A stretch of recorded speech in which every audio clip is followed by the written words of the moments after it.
Hello, Assalamualaikum teman-teman. Terima kasih kerana menonton siaran Cikgu Umi. Pada kali ini, Umi nak jawab 3 soalan question and answer. Just check it out.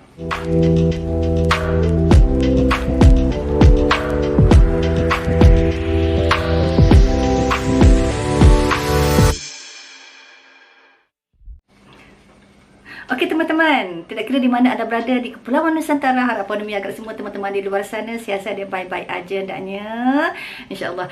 Dan pada kali ini Umi nak share dengan you all semua sebab ada yang tanya Umi, jadi Umi jawab, terpaksa jawab 3 soalan utama. Jadi sebelum itu jangan lupa untuk subscribe dan tekan loceng jika anda adalah orang yang pertama yang menonton siaran Cikgu Umi. Dan untuk mereka semua di luar sana bahawa siaran Cikgu Umi adalah satu siaran yang memberikan info tentang produk-produk daripada syarikat Zulian, dan Umi adalah pengguna 100% barang yang dikeluarkan oleh syarikat Zulian, dan salah satunya adalah emas sado, emas 24K daripada syarikat Zulian. Kali ini nak tanya, ada orang tanya dan ada Umi nak jawab, ada 3 soalan.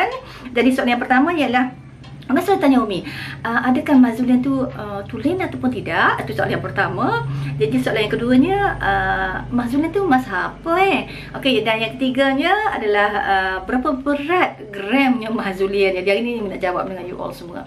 Okey, untuk soalan yang pertama, iaitu emas Zulian tu emas apakah? Okey, emas Zulian. Zulian tu adalah nama syarikat. Nama syarikat yang kita panggil Zulian Marketing yang bertapak di Bayan Lepas Pulau Pinang semenjak tahun 1989 lagi. Dan Zulian ni, nama Zulian ni adalah satu sinonim yang kalau orang dulu-dulu dia sangat tahu Zulian. Okey, Zulian merupakan satu syarikat yang mengeluarkan barang kemas saduran.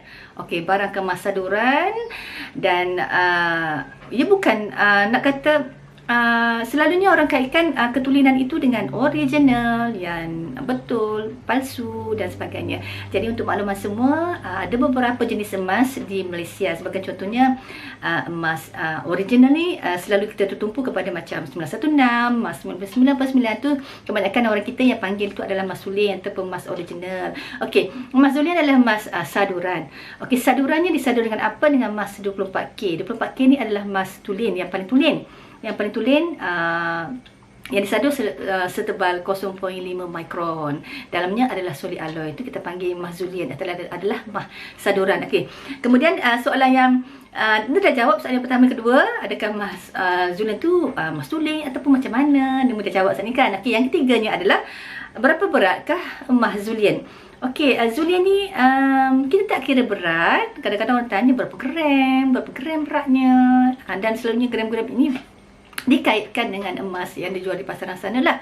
Contohnya emas 916 ataupun emas 99.9%. Selalunya dikaitkan dengan gram. Jadi kalau banyak gram tu banyaklah dia punya harga lah. Tetapi emas Zulian ataupun emas saduran 24K dia tidak kira gram. Nah, dia macam emas sadur-sadur di luar sana, macam emas Burma, macam emas Korea. Cuma bezanya dari segi sadurannya.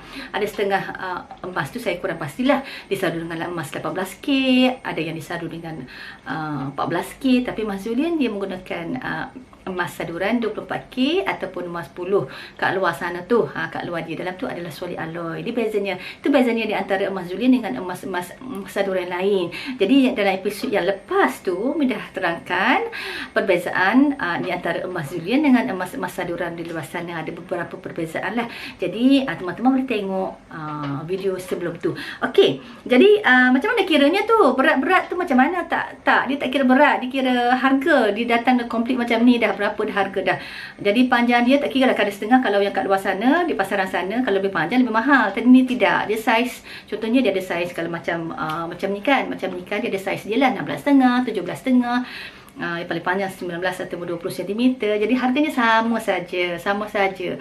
Bukan kata yang panjang tu harga dia mahal, tidak. Dia datangkan komplit macam tu dah, harga dah memang macam tu. Harganya memang orang kata memang dah tetap macam tu, harga gitu. Cumanya selepas ini saya nak share dengan you all semua pattern baru, dan juga satu lagi saya nak share dengan apa manfaat bila kita join ahli, kita sebagai ahli Zulian. Setengah orang dia allergic, orang kata tak nak lah join ahli, nanti kena jual lah, kena macam lah. Tak, bukan macam tu. Jadi sebenarnya manfaatnya sangat-sangat banyak. Jadi saya nak share dengan you all semua, terutama mereka yang masih muda, masih baru, yang baru kenal syarikat Zulian, yang orang kata dah lama dah syarikat ni tapi tak kenal lah apa benda lah Zulian tu, benda sebenarnya. Jadi saya nak share dengan You all semua yang muda-muda, yang masih baru, yang masih baru nak kenal Zulia, atau yang dah lama tapi mungkin belum lagi mengenali syarikat Zulia itu apa dan apa manfaat bila kita join ahli sebagai ahli. Jadi Mina share dengan you all semua nanti next week. Okay, itu saja pada Umi Pukul Akademi question and answer. 3 soalan saja hari ni nak share dengan you all semua. Jadi jangan lupa mereka yang baru saja menonton untuk subscribe dan tekan lonceng. Jadi apa saja pertanyaan, soalan berkaitan dengan emas. Jadi Umi nak tinggal satu soalan kepada you all semua. Berapakah di kalangan kita yang pernah menggunakan barang kemas daripada syarikat Zulia? Jadi tolong komen di bahagian bawah. Kemudian apa pengalaman anda, sama ada mungkin ada yang positif, ada yang negatif. Just share pengalaman anda dan apa saja pertanyaan Umi akan jawab, insya-Allah. Itu saja pada Umi. Okay, see you, bye.